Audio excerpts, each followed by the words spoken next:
लोकसभा चुनाव में कांग्रेस की घोषणा पत्र को लेकर पिछले कुछ दिनों से पीएम मोदी हमलावर हैं।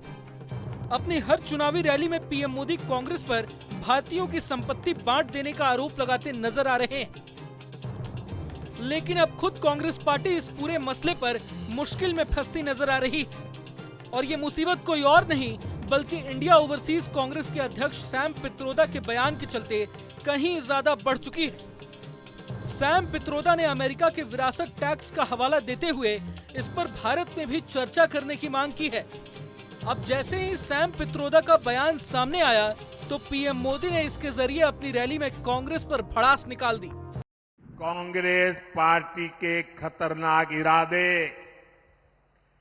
एक के बाद एक खुलकर सामने आ रहे हैं। शाही परिवार के शाहजादे के सलाहकार, इस शाहजी परिवार के शाहजादे के पिताजी के भी सलाहकार, कांग्रेस का कहना है कि वो इनहेरिटेंस टैक्स लगाएगी। माता पिता से मिलने वाली विरासत पर भी टैक्स लगाएगी। कांग्रेस सरकार का पंजा उसे भी आपसे छीन लेगा।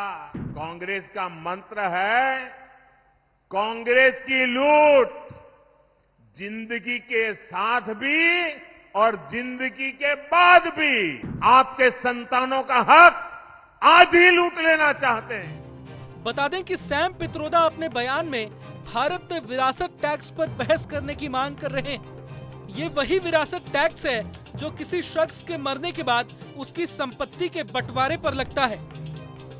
अमेरिका के 6 राज्यों में इनहेरिटेंस टैक्स वसूला जाता है। टैक्स कितना लगेगा ये इस बात पर निर्भर करता है कि मृतक कहां रहता था और उत्तराधिकारियों के साथ उसका क्या रिश्ता था। पित्रोदा ने अपने बयान में अमेरिकी विरासत टैक्स का भी हवाला दिया है। In America, there is an inheritance tax. So if, let's say, one has $100 million worth of wealth, and when he dies, he can only transfer probably 45% to his children.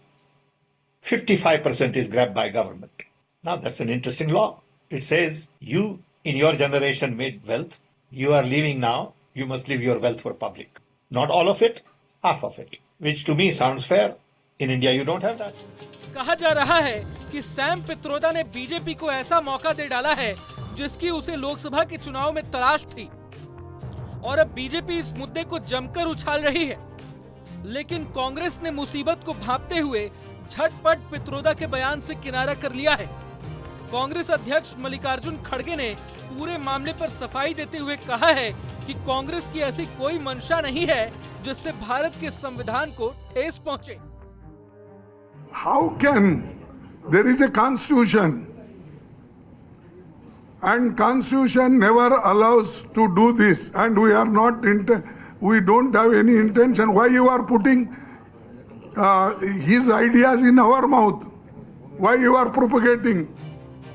मामला बिगड़ता देख खुद सैम पित्रोदा ने भी तत्काल डैमेज कंट्रोल करने की कोशिश की और एक्स पर पोस्ट के जरिए अपने बयान पर मचे बवाल को दुर्भाग्यपूर्ण बताया।